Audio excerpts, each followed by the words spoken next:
I turned 35 the night my brother tried to turn a joke into something far more violent. One moment I leaned toward the candles glowing on the rooftop table. In the next, Rhett lifted the entire cake with both hands and slammed it into my face so hard my skull snapped backward against the iron railing. I heard the crack before I felt the pain. The story you are about to hear is a fictional work created by the writing team of the channel Revenge World, inspired by real-life situations to convey lessons about family, emotion, and human values. All characters and events are illustrative. For a second, I could not breathe. The world blurred into streaks of light and sound. When my vision cleared just enough, I saw Rhett standing over me. His expression shifted too fast, first a flicker of satisfaction, then a mask of concern. "Come on, Kira," he said lightly. It was a joke. Blood slid warm behind my ear. My mother's voice cut through the ringing in my head. "Do not start. You always make a scene. Stand up." I tried, but my legs buckled. Rhett gripped my arm with a little too much force, whispering, "Do not embarrass us tonight." "I am not." My voice cracked. "Rhett, that hurt." "You bruise too easily," he said, still smiling for the waiting staff.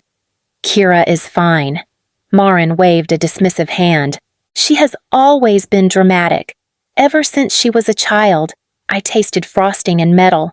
The humiliation burned hotter than the pain. People were watching, some amused, some uncomfortable, but no one stepped in. No one ever did. As Rhett guided me back into my chair, I felt something inside me shift, a quiet, sharp recognition that this moment was not random. It fit into a pattern I had refused to see for far too many years. If you are still here with me, listening to how this night began, stay. Your presence matters more than you know, and sharing these stories helps others find their own voice too. I pressed a napkin to the back of my head. My hand came away red.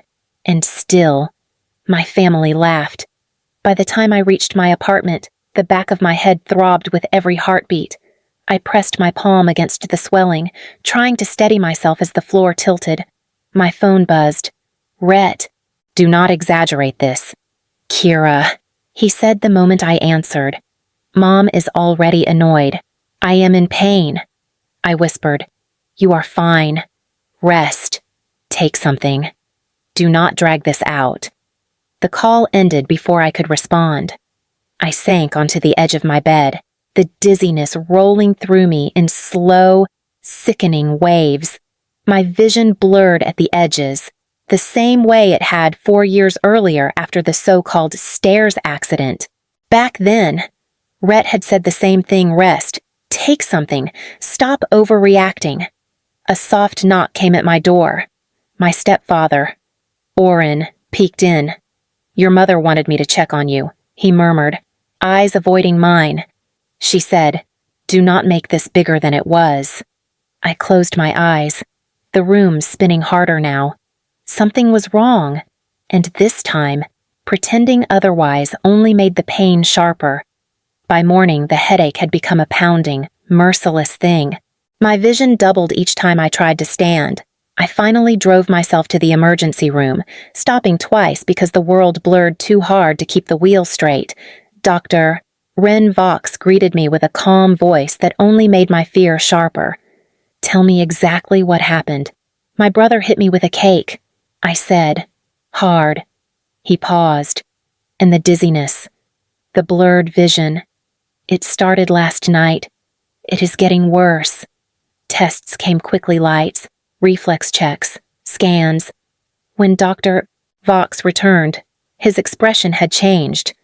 "Kira," he said gently, "you have a hairline fracture to your skull. You also have a sedative in your system, suvorexant, a low dose, but not something that appears by accident." My throat tightened. "I did not take anything. There is more." He turned the screen toward me. "This rib here, it healed incorrectly. I would estimate the injury occurred roughly 4 years ago. Did you receive medical care then?"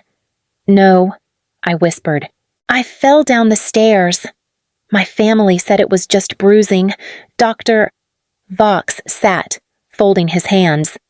These injuries are not consistent with a simple fall. Someone should have helped you.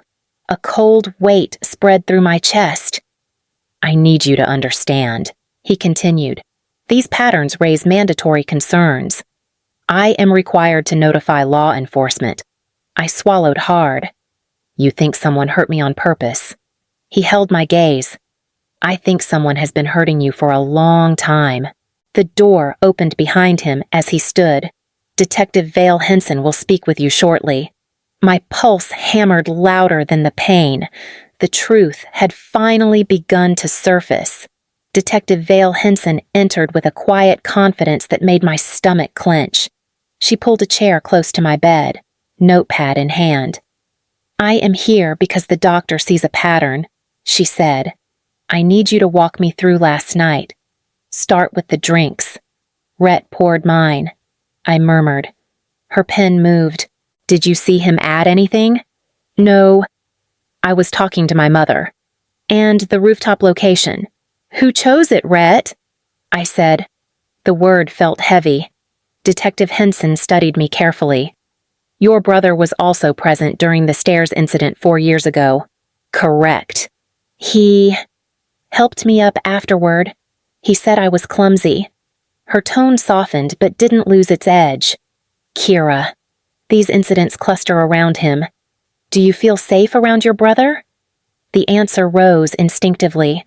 Yes, he is my brother. And has he ever made you feel small? Silenced pressured to minimize your pain. My throat tightened. My family says I exaggerate. That I misread things. Detective Henson leaned forward. People who have been conditioned to doubt themselves often say that. I am not asking you to accuse anyone. I am asking you to tell the truth you feel right now. My hands trembled against the blanket. Something is wrong, I whispered.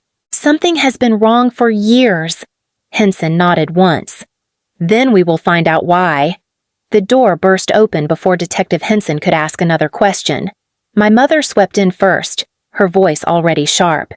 Kira, what have you told them? Marin demanded. You are blowing this out of proportion. Rhett followed, eyes wide with practiced innocence. Kira, hey, we are worried about you. Detective Henson stood, blocking them from getting too close. Only one visitor at a time. Marin scoffed. I am her mother. I will see my daughter. You may speak from where you are, Henson replied calmly. She is in the middle of a statement.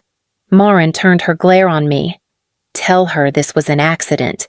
Tell her you are not accusing your own brother. Rhett added softly. Kira, come on. Do not do this. Something in his tone, the quiet warning beneath the concern, made my pulse spike. I did not accuse anyone, I said, my voice shaking. The doctor found things. Old injuries. Marin waved a dismissive hand. You bruise easily. You have always been dramatic. Do not start rewriting history to hurt your family. Rhett leaned forward. We love you, but if you keep talking like this, you are going to regret it. Before I could respond, another voice cut through the tension. That is enough. Scylla Hale stood in the doorway, pale but steady. Her eyes met mine, full of something I had never seen from her before. Resolve.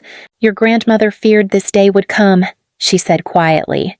And I am done staying silent. Scylla waited until my mother and Rhett reluctantly stepped out under Detective Henson's firm instruction.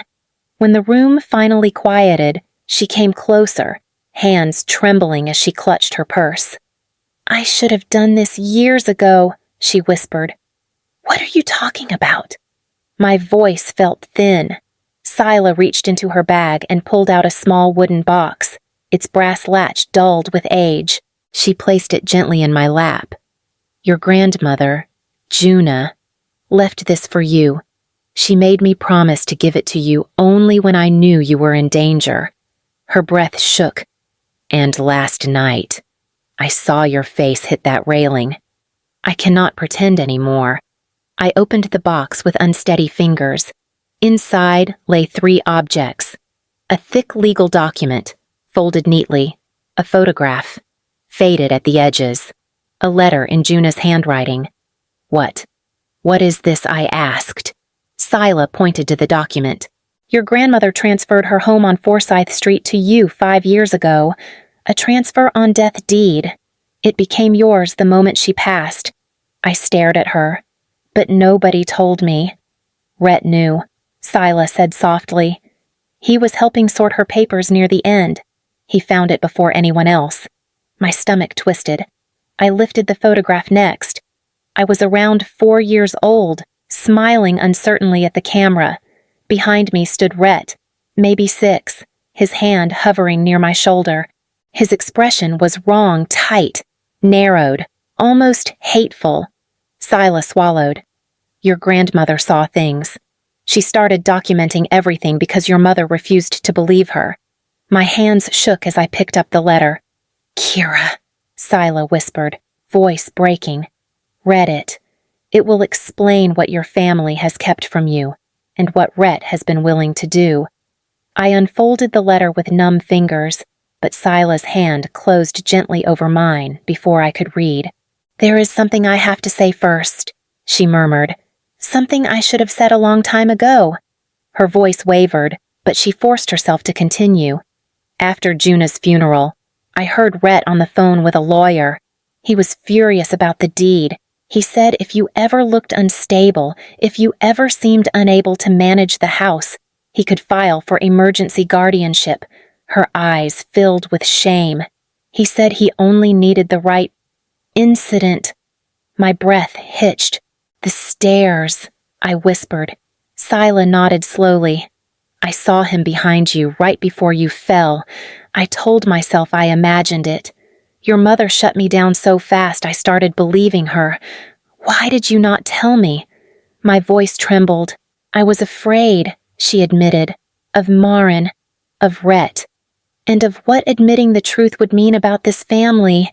She squeezed my hand, tears spilling over. But last night I watched you bleed while everyone laughed. I will not hide anymore. Kira, not again. I held her gaze as the ground shifted under everything I thought I knew. Detective Vale Henson requested I come to the station that afternoon. Sila insisted on driving me, her knuckles pale against the steering wheel. When we arrived, Detective Henson guided us into a small viewing room. I need you to see this, she said, dimming the lights. Footage from the rooftop restaurant filled the screen. I watched Rhett at the bar, glancing around before slipping something from his pocket into my glass. My chest tightened as the video continued him guiding me toward the railing, positioning me exactly where the impact would be worst, gripping the cake with deliberate force, and then the moment of contact. Sila gasped. I could not speak. Detective Henson paused the video. There is more. She opened a folder. Inside were printed screenshots and transcripts. These were recovered from your brother's phone. Her voice remained steady. Deleted files, search history, and one notes document titled Blueprint S. My stomach dropped. She read aloud, S2 increase dosage after inspection. S3 water option if rooftop fails. Review guardianship statutes. I felt the room tilt. He planned this. Not to kill you, Detective Henson said quietly. To incapacitate you. To make you appear incapable of managing property or finances. He researched emergency guardianship petitions. He mapped out every prior incident. He logged outcomes. Sila covered her mouth with trembling fingers. Dear God, Detective Henson looked at me with a mix of resolve and empathy. You were not imagining anything. These injuries follow intention, not coincidence. A cold understanding settled into me, sharp and undeniable. Rhett had not just hurt me. He had been building a case slow, careful, calculated against my sanity, my autonomy, my entire life. Is this enough to stop him? I whispered. It is enough to begin. Henson replied, back home. Sila helped me sort through a drawer in my grandmother's old desk. Beneath a stack of notebooks lay an envelope yellowed with age, the words, "Returned to sender," stamped across the front.